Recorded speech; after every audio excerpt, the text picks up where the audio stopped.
আচ্ছা, আমি কিন্তু তোমাদের কথা দিয়ে কথা রেখেছি। কথা দিয়েছিলাম 2025-এর বনগাঁর সব ঠাকুরগুলো তোমাদেরকে ঘরে বসে দেখাবো। আর এই ব্লগটা হচ্ছে আমার দুর্গাপুজোর থার্ড ব্লগ, মানে তোমরা এর আগে দুটো ব্লগে তোমরা মোটামুটি সবকটাই দেখে ফেলেছো, আর এই ব্লগটাই হলো আমার একদম লাস্ট ব্লগ দুর্গাপুজোর। তো বেশি না বকে ভিডিওটা শুরু করা যাক। Hello everyone, welcome to our new mini vlog. আমি বৃষ্টি চলে এসেছি আরও একটা মিনি ব্লগ নিয়ে। আগের ব্লগে তোমরা দেখেছো লাস্ট প্যান্ডেলে গিয়ে আমাদের কষ্ট হয়ে গেছিলো, তাই ওই প্যান্ডেলে আমরা একটু বসে নিয়েছিলাম।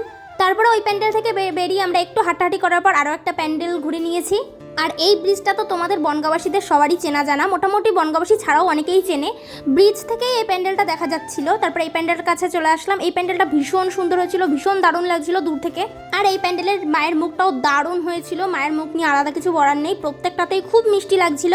তারপরে ওই প্যান্ডেলের পেছনের একটু মেলা ঘুরেছিলাম, মেলা থেকে কিছু না কিনে চলে আসলাম মায়া প্যান্ডেলে।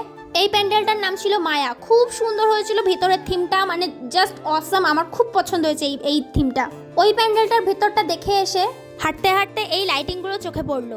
আমার খুব ভালো লেগেছে এই লাইটিংগুলো, ভীষণ সুন্দর করেছিল। প্রত্যেকবারই কোথাও না কোথাও মেন পার্ট, মানে কেদারনাথের মেন মন্দিরটা ছোট্ট থিম করা হয়, কিন্তু এই বছর বনগাঁতে পুরো মন্দিরটাকে করা হয়েছে। সামনের থেকে না দেখলে বুঝতে পারবে না, তোমরা যারা যারা বনগাঁ ঠাকুর দেখেছো বা বনগাঁয় ঠাকুর দেখতে গিয়ে এই মন্দিরগুলো দেখেছো তারা জানবে খুব সুন্দর হয়েছিল। ভেতরে একটা শিব ঠাকুরও ছিল, যেখানে সবাই ছবি তুলছিল। আমি ছবি তোলার চান্স না পেয়ে ভেতরে চলে আসলাম। আর এই মন্দিরটায় ঢোকার সাথে সাথে ভীষণ বৃষ্টি হচ্ছিল, তাই ডিরেক্ট ঠাকুর দেখতে চলে আসলাম। এখন অলমোস্ট 3টে সাড়ে 3টে বাজে। আমাদের সবার খুব খিদে লেগে যাওয়ায় রাস্তার পাশের একটা হোটেলে ঢুকলাম। এগুলোকে ঠিক রেস্টুরেন্ট বলা যায় না, এখানে একটা ছোট্ট হোটেল। আর এই প্লেটগুলোর, মানে এই যে প্লেটটা আমাদের সামনে দেখতে পাচ্ছ, এই এক একটা প্লেটের দাম ছিল 100 টাকা করে। দেখে এগুলো নিতে ইচ্ছা করছিল না, বাট খিদে লেগে যাওয়ায় সবাই খেতেই বসলাম। এখানে দুজন করে এক প্লেট খেয়েছি, আমি আর আমার বোন এক প্লেট, ওরা দুবোন এক প্লেট। তারপর খাওয়া দাওয়া করে আমরা অনেকটা রাস্তা হাঁটার পর আর কোনো প্যান্ডেলও ঘুরতে ইচ্ছা করছিল না। প্রায় 4টে সাড়ে 4টে বাজে।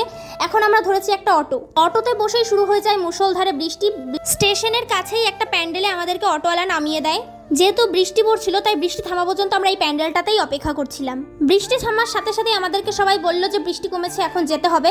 তাই স্টেশনের উদ্দেশ্যে সবাই রওনা হলাম। নবমী শেষ হয়ে দশমীতে পা দিল, আজকে মায়ের যাওয়ার পালা। মায়ের হয়তো যেতে ইচ্ছা করছে না বলে আজকে মেঘের এরকম অবস্থা, বৃষ্টি হচ্ছে। দিন শেষে মাকে একটা কথাই বলার ছিল, সব বাধা ভেঙে সব নিয়ম ভেঙে আরও 2টো দিন কি থাকা যেত না? সবার দুঃখ, কারণ কি মা আজকে কৈলাসে ফিরে যাবেন।